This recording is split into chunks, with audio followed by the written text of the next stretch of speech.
The human situation. Shakyamuni Buddha, in the first of his Four Noble Truths, pointed out the pain of human existence, and in the second revealed its cause as blind and desperate craving or thirst. It is sometimes said that the Buddha's teaching is needlessly pessimistic, viewing only the dark side of life. The Buddhist analysis of life lived in ignorance, however, is not based on our ordinary judgments of good and bad, or relative happiness and discomfort.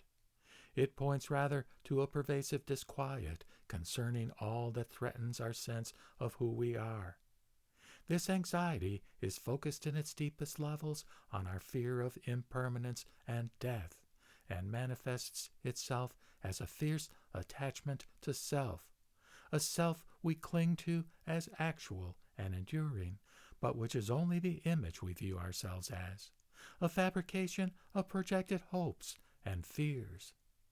It is taught that our ordinary life is colored by four kinds of inverted thinking, with which we refuse to recognize the truth about ourselves and the world. We assume that what is impermanent to be everlasting. We pursue what actually brings pain out of illusions of self-gratification. We see what is defiled by egocentricity as pure, and we cling to what is egoless and non-substantial as possessing a permanent identity. Viewing the world with our imagined self at its center, we desire all that seems to enlarge or enhance our existence, whether possessions, family, power, or esteem. And at the same time, we regard whatever is menacing or diminishing with antipathy. Having made ourselves into an object in the world to be protected and magnified, we view all things and people also as objects, judging them in terms of benefit to the self. Our lives, thus propelled by the incessant and unfulfillable need to affirm the self, are inevitably pervaded in their depths by hunger, dread, and frustration. By refusing to let go of our egocentric perspective on the world, we lock ourselves into a distorted vision and must experience over and over the disappointments and pain of being in discord with the way things actually are. Moreover, this pain leads us to cling all the more resolutely to the self.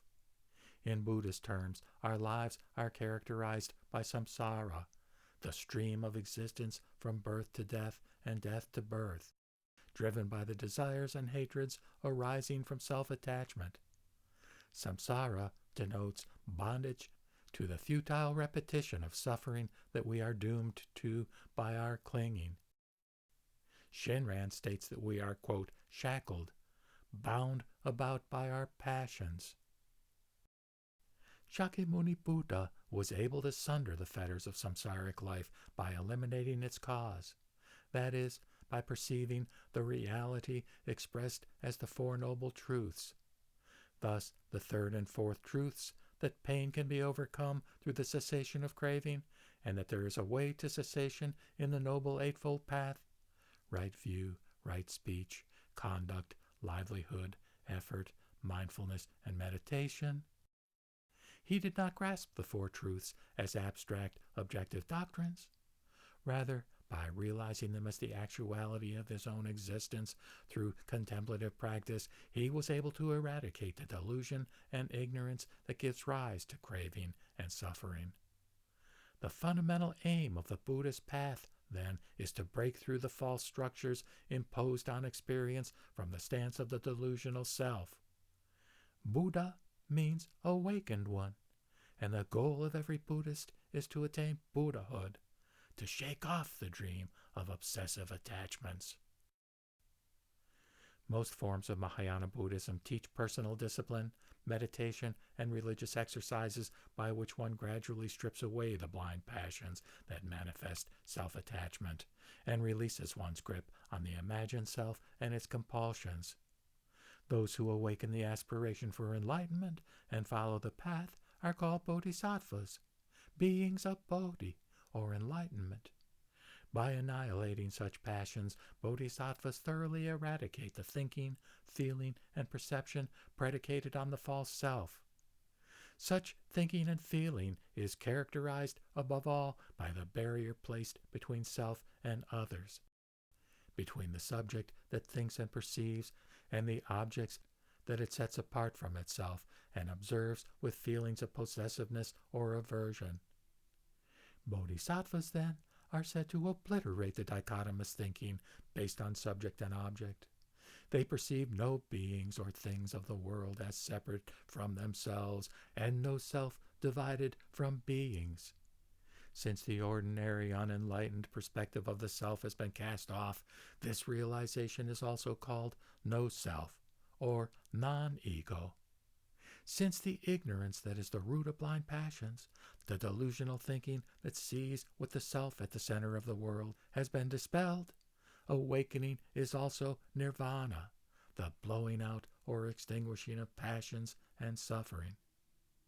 One of the most important features of the wisdom realized by the Bodhisattva, however, is that it is not mere quiescence, not a blankness in which the perceiving subject is annihilated. Rather, it functions to see the world as it truly is. When things are no longer turned into objects in the distorting glass of self-interest, the self likewise ceases to be a projection of desires and apprehensions, the objectified image of self, and becomes the self that knows, the actual subject. Thus, when inverted thinking is eradicated, one awakens to true reality, characterized by the four non-inverted qualities of nirvana: timelessness, bliss, purity, and authentic self. Here, samsaric life, the life of ignorance, is transformed into the activity of wisdom or enlightenment. It may be said, then, that emancipation from samsaric life attained in the Buddhist path is fundamentally a new mode of awareness. It is not an extension of our usual ways of knowing into broader spheres, but the emergence of the world and the self free of the subject-object dichotomy.